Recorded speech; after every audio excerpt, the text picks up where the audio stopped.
Dear Derek Mason, there's no need to leave, my guy. Think about it. Stanford, it's a decent job, right?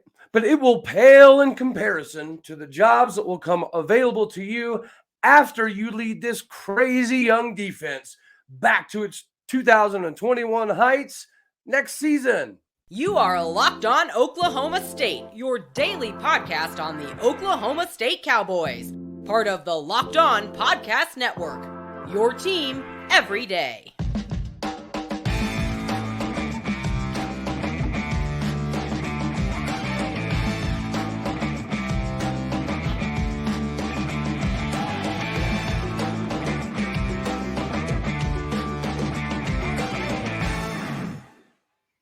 Howdy, y'all, and hello, all. Welcome back to Locked On Oklahoma State, your daily stop for all things cowboy and cowgirl related. I want to thank you kindly for stopping through to make this your first listen. Here, available on all of your podcasting platforms, as well as on YouTube. My name is Cody Stovall. I'll be your host on this magical mystery tour. Yeah, yesterday was a lot of fun. I had a lot of fun doing that interview, which, yes, it's our first interview ever, but I know that it's going to continue to grow as we all prepare to have Tatum Bell on the show tomorrow. I legitimately can't put into words how excited I am for that one, because, you know, growing up, that was the guy for me. I didn't get to watch Barry Sanders live on Lewis Field. I didn't get to watch Thurman Thomas live on Lewis Field. I did get to see some David Thompson, right? And he's one of those running backs that is very, very underrated in the lore of Oklahoma State University. But Tatum Bell, just, you know, that was the guy that I saw tote the rock, that had the biggest impact on me when I was young. R.W. McQuarters was my dude. But as far as running backs go, Tatum Bell was that guy for me. And then watching what he was able to do in Denver, obviously we're not going to go too far into that. We're going to save some of that for tomorrow's show. But I just, you know, I feel like a kid in a candy shop, y'all, because as I've already discussed, I'm just a statistically overindulged fan, realistically, right? And some of these guys that, you know, just been instrumental in my growth and in my youth and my desire to pursue the sport of football comes from the R.W. McQuarters and the Tatum Bells and the Josh Fields and the Kenyatta Wrights. I told my Kenyatta Wright story. Those guys were pivotal in me going from a fan to a diehard at a young age. Like, guys, this is a true story. And I know I have some cousins and aunts and uncles that catch this show every now and again. And they'll probably be able to verify with you. I got in fistfights in elementary school over people talking crap about Oklahoma State. I remember when I got my very first jersey of my life was an R.W. McQuarters jersey. And I remember wearing it to school, and I was standing in a lunch line, and there was somebody in line that they kept pretending to, like, use their pen or pencil and color inside the white of the number 17.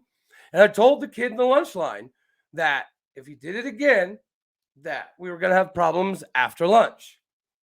So the whole lunch period, I didn't really care about the food. I just couldn't wait to get out to recess.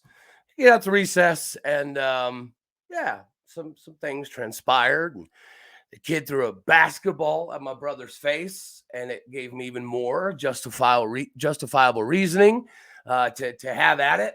And then later on, I broke my wrist. Well, I told my dad it was due to football. But realistically, what I did was I rode a BMX bike down like an 80-foot slide. Really stupid idea, but you know, the things we do when we're kids. And I obviously didn't quite make it and broke my wrist. And then I went to football practice the next day, played quarterback. I couldn't throw the ball more than a yard and a half. So obviously my dad knew something was off, you know, x-ray, the whole 9 yards. Then I got a cast on my hand. And then I went back to school, And the next time me and that same gentleman got into it, I went home to my dad and I was like, yeah, that guy that I got in a fight with earlier, David, he's just giving me a hard time. And my dad's like, okay, well, handle it, because he's going to keep picking on you if you don't handle it. So I went back to school the next day. We went back to the racks where you hang up your backpacks, and he pushed me into the rack, and my back, hit the little hook on the wall. I turned around and took my cast to his nose. And it was a good time. Sorry for getting off on that daggone tangent, but that's how much I cared about Oklahoma State at a young age because of those guys. So again, I'm more than elated and honored to have Tatum Bell, one of my personal legends of all time, to wear the orange and black on the show tomorrow. But today, I want to let you guys know that we are partially brought to you by Sling TV. Every time that you're going through the game day scenario of what teams are on what channels at what times, it can kind of get a little convoluted. So sometimes you want to maximize how many capabilities you have in watching games. Sling TV is one of those avenues that you need to explore because they're a much better product than a lot of the pretenders out there. So yes, hats off Sling TV. Go check that out. But the pressing thing today is, if you haven't heard, Derek Mason, Oklahoma State's defense coordinator, that we were able to pay a pretty handsome bag, right? He's the most highest paid coordinator we have ever brought to Stillwater, Oklahoma, as far as financials go, because he's worth every penny. This year, we had some deficiencies. O-line, absolutely terrible. Again, famous words of Charles Barkley, it was terrible. Again, not due to talent. Talent's not an issue. It's the depth and the coaching. Let's call a spade a spade. It is very fair for us to point the finger of some of the deficiencies being directly attributed to Coach Dickey. Okay? It is what it is. Coach McIndoe, not good enough. Not going to cut it. It cannot happen. But if anybody has any source of confusion when it comes to Derek Mason made more in-game adjustments this season, especially the latter half of the season, than any other coach on the staff. I don't think done is a problem. Some more creativity would go a long ways, or more importantly, just tell Gundy, like, bro, I've been here, 12 years. If you don't have faith in me to make decisions in the fourth quarter, then maybe I should probably look elsewhere. Like, this is the thing, guys. Gundy's going to have to take a look in the mirror and man up and realize that the stubbornness can be a little bit of a disservice. And if it's holding back your quarterback and he's gone, and is holding back your offensive coordinator who could be gone, the soul searching needs to come into play. But Derek Mason is not anyone that should be on that list. His adjustments in game this season were better than Gundy's. They were better than Dunn's. They were better than Dickey's. They were better than McIndoe's. So even though a decent amount of this, thanks to my buddy Logan Whitson, go check him out on Twitter. Yeah, he dives into some of this recruiting stuff pretty exclusively, and he's pretty daggone good at it. But yeah, me and him have been chopping it up lately, and we've been discussing how the reason that Gundy did the kind of secret 1-year contract was due to some of the buyout constraints from the Auburn deal. So for Gundy and Mason, basically to get the best of both worlds, they found a way to manipulate the system a hair to do a year contract to maximize his Auburn buyout stuff, right? So that's not really something we should be too scared about. The Stanford job being open and, them pursuing Derek Mason heavily, that we should worry about. But hopefully Coach Mason catches this show. Yes, as I discussed with Josh Pate, trying to get on his show as he's approaching 150,000 subscribers. I mean, I can help, of course, right? Duh. But I'm a little bitty fish in a really big pond. But I appreciate all of the perspectives, the messages, the emails, the insight. It's been very, very beneficial to my growth and the success of this channel. Eventually, y'all, we're going to be a daddy shark in this pond. So I appreciate you guys jumping on this ride. And it can get bigger if we can get Coach Mason on the show. So if anybody has any abilities to get him this episode so he can hear me, I'd appreciate it. So you, dear sir, Stanford's not a bad job, right? And I'm sure that they're going to be willing to pay you because they have the capacity to do so. But you came here for a reason. You came here on a mission. You, sir, have every opportunity to be as good as, if not easily better than, Jim Knowles, who is a legend. You, sir, at one point in time had how many freshmen starting at one time? Right? When you're playing 5, 6, 7 freshmen, you got to give yourself a little bit of a break. When you make major adjustments that are they're okay. So when I say major, they're major to the game, but they're very, very minor and minuscule to the player and the relationship that player has to his responsibility on the field. You saw that growth and development just in the Texas game. So it gave you that little peek of, okay, all right, we got this. We can do this. This is coming. You saw it again there the last half of the season. Bedlam, that was amazing what you did in the second half. Iowa State, amazing what you did in the second half. West Virginia, again, you did some things in the second half, mainly the fourth quarter, that kept us in the game. Our main man up top didn't really help you out. If he relinquishes some of the stubbornness and some of the willingness to just give a little bit more freedom to his quarterback, to his offensive coordinator, to the position coaches that are vitally important to the success of the day-to-day operations, then you and I both know sky's the limit. The sky is the limit. The talent on this team on defense is better than the talent he had at Auburn on defense. Absolutely. There's no doubt about it. The talent he has at Oklahoma State University right here, right now, is better than the talent he ever had when he was at Auburn. If I make some people mad in the SEC, well, so be it, cupcake, because I don't really give 13 hoots. Why? Because the evidence says what it says. This was realistically our worst season since 2005. And yes, we won 7 games. We're going to give ourselves a good opportunity to win 8 games. But that's a failure. That is a failure at Oklahoma State University. So for recruits out there, hear these words. We don't accept 7 wins. We don't really accept 8 wins. We will accept 10, 11, 12. We will expect to be in the Big 12 title, as do you, sir, Derek Mason. That's where you plan to be. You come back next season, develop this youth, grab a few kids in the portal to kind of strengthen the depth at linebacker, because I know there's going to be some questions on Lamont and Xavier, but you, sir, were one of the biggest bright spots of the season. So don't lose sight of that. Whatever you can get from Stanford now, you're going to get at least a couple million a year more after you do major things next season, after you make people realize that 2021 was not an anomaly. Jim Knowles is a certified bad mamma jamma. But so are you.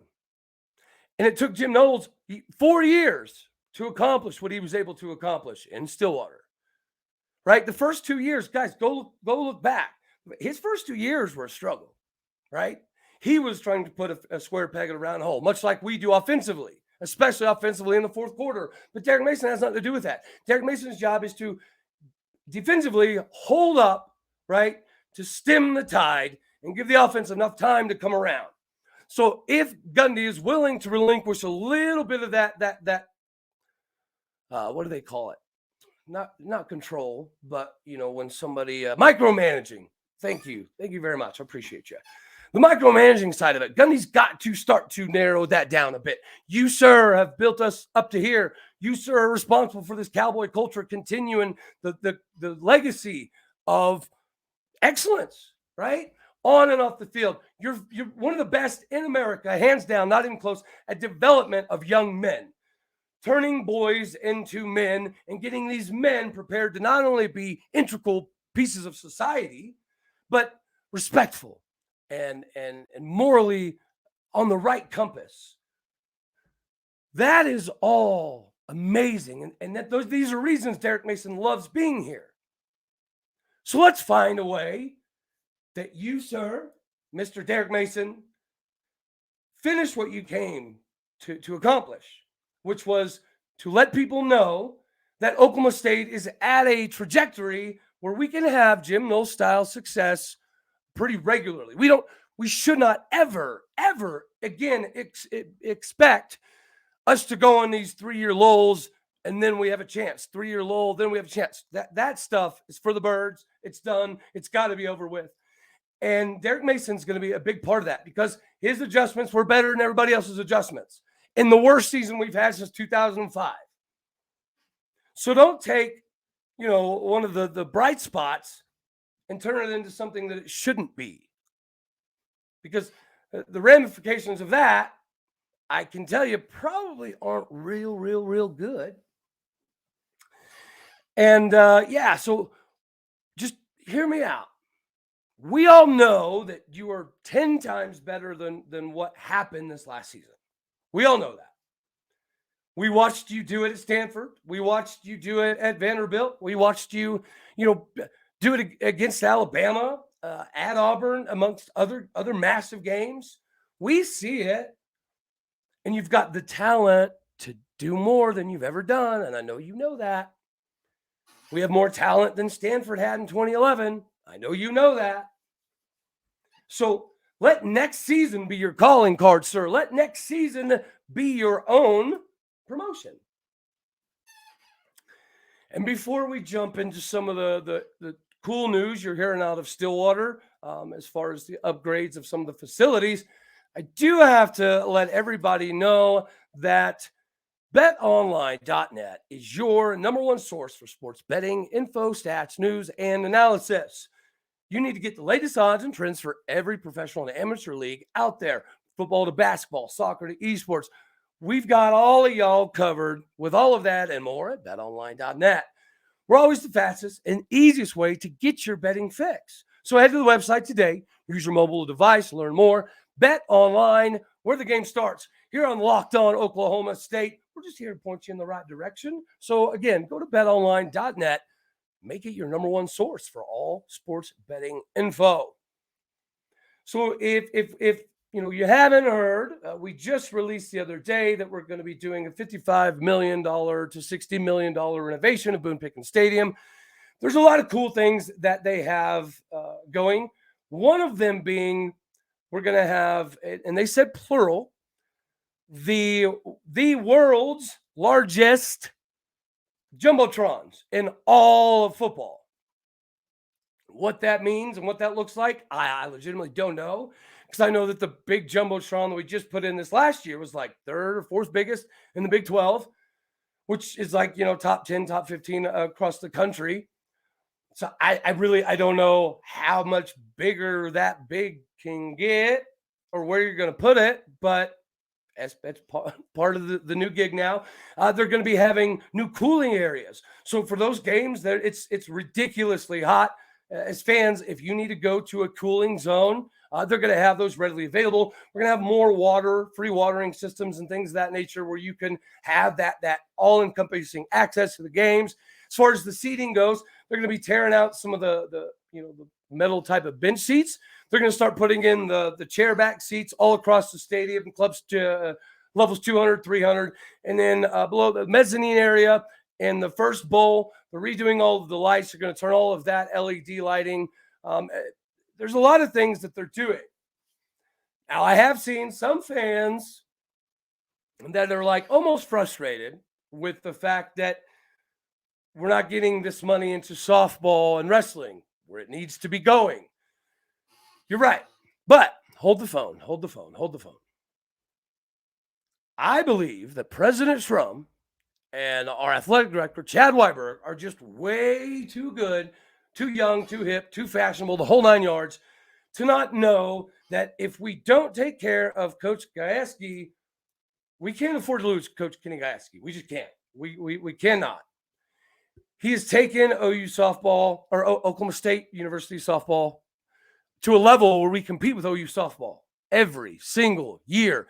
The expectation now in softball is to not only play for Big 12 title every single year, but as we proved last year, to beat OU in the Big 12 title game at least every other year. OU is the big dog of softball, and it's the big dog in our backyard. So it does nothing but make us better. And he has done nothing but come in and just chip away, chip away, chip away, chip away, chip away. And look at us now. So yes, I think that Weiberg and Schrum are just way too good to not know these things, to not know that there's got to be something somewhere financially that will be going to softball. Just like John Smith, he's talked about the wrestling match at Lehigh, or the duel they had. And he said Lehigh had the best wrestling facilities in the United States of America, better than Ohio State, better than Penn State, better than all of them. That's saying something. Lehigh, they're known for a wrestling school, so that makes sense. That's their football to some degree. But we cannot let a Lehigh, no disrespect to them, but we, Oklahoma State University, we have 34 national titles in the sport of wrestling with some of the biggest legends you could physically possibly name in the game, some of which ended up big-time names in the UFC, like Big Rig Johnny Hendricks and Randy Couture. I don't think a lot of people realize Randy Couture was in that mix. Everybody knows who Daniel Cormier is. DC's a big, big name. But we're going to have more, right? Kyle Crutchmer's coming up in the game. If we can't improve our facilities to at least be close to the Lehigh level, how can we expect to compete for national titles? Like the expectation is as a fan base. And John Smith, you know, he's getting older, but we all know that he's got another massive run at a title or 5 left in him. Give him the resources to do so. Coach Kenny Gajewski, he will have us knocking down the door of a national championship in softball. I will say that again. A national championship in the sport of softball is a real possibility. So give the man what he deserves. You know, Josh Holliday deserved O'Brate Stadium. Last year, didn't capitalize. Not acceptable. He knows that. That's why we let 20-some-odd transfers walk. We're developing a whole new style of play. I think, I don't know this for a fact, but from who we brought in and who we let go, it looks fairly strategic that we're not just going to focus on power arms and long ball, long ball, long ball. Although it is the greatest thing in the game to either see a no-hitter, a perfect game, or strike up the gap band. Although that's great, whenever we played teams that could strike up the gap band and also play a large amount of small ball, that's where we lost.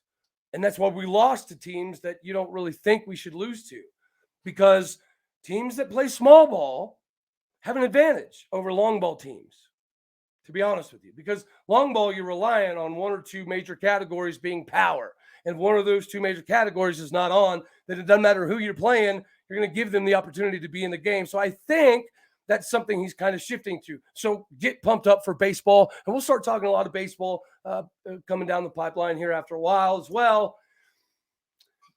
But yeah, I don't think Schrum and Weiberg are of any disillusions, right? So although you see this big boy money, 60 mil getting spent on football, that's big. Football is a moneymaker. Everybody knows that.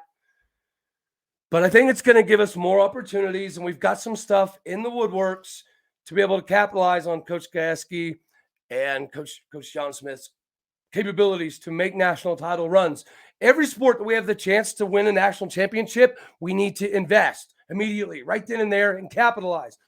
Failure to capitalize has been the issue with Mike Gundy at Oklahoma State University. It's a fact. I'm not bad-mouthing anybody. This is a verifiable, provable fact, right? Give Coach Kenny Gajewski and John Smith those opportunities to fail. Because right now, they're doing more with less, right? And it's not on them. It's not on purpose.